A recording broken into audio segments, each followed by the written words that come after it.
The Silence of the Lambs, oh man, this one is a psychological thriller masterpiece that'll have you on the edge of your seat from start to finish. It's eerie, chilling, and brilliant in how it blends horror with intense character drama. So, buckle up because this one's a ride.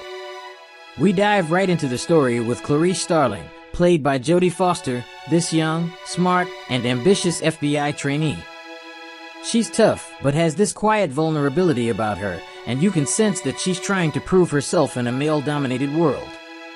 The FBI sends her on a wild mission to interview this notorious, imprisoned psychopath named Dr. Hannibal Lecter, hoping he might give some insight into catching another serial killer on the loose, Buffalo Bill. Hannibal Lecter, played by the incredible Anthony Hopkins, is, without a doubt, one of the creepiest villains in film history. He's a former psychiatrist turned cannibalistic murderer, but don't let that fool you. He's got this chilling calmness, like he's always 3 steps ahead of everyone. The first time Clarice meets him, she walks down this dim, grimy corridor of the maximum security wing, passing all these other unhinged inmates who scream and leer at her. And then, she gets to Hannibal's cell, and it's spotless. He's standing there, completely still, waiting for her. That's when you know, this guy is different. Their conversations are where the movie really shines.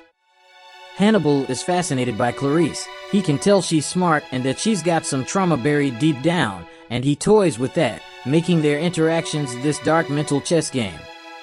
There's that chilling line where he says, "A census taker once tried to test me. I ate his liver with some fava beans and a nice Chianti," followed by that creepy sucking sound. It's so unsettling, but you can't look away. Meanwhile, Buffalo Bill is out there kidnapping women, and we get some truly disturbing scenes with him. His whole method is skin crawling. He kidnaps these women, starves them, and then skins them because he's trying to make a suit out of human skin.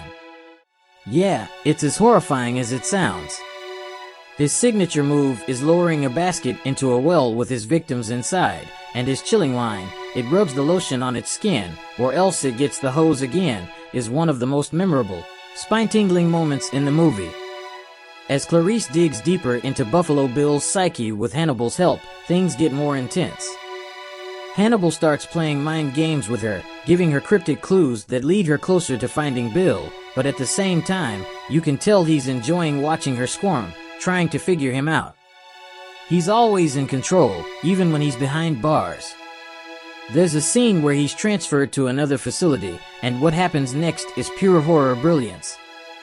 Hannibal manages to escape in the most terrifying and brutal way imaginable, using nothing but his wits and a couple of guards. Let's just say, he makes a mask out of someone's face.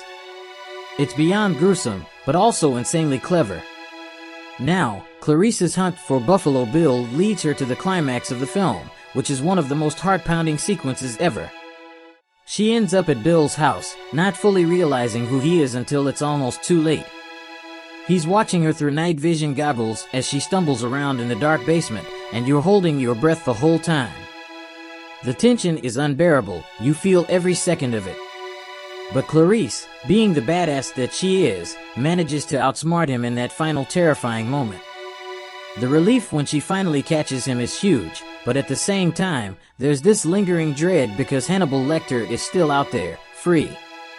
The movie ends with a perfect, chilling line from Hannibal as he calls Clarice to basically say, "I won't come after you, but I'm having an old friend for dinner," referring to one of the characters he's about to kill. You know he's still out there, watching, and it leaves you with this eerie feeling that he could strike again at any time. The Silence of the Lambs is such a masterclass in tension, psychology, and character dynamics. It's terrifying, not just because of the gore or the killers, but because of the mind games, the manipulation, and the way it gets inside your head. It's easily one of the best thrillers ever made.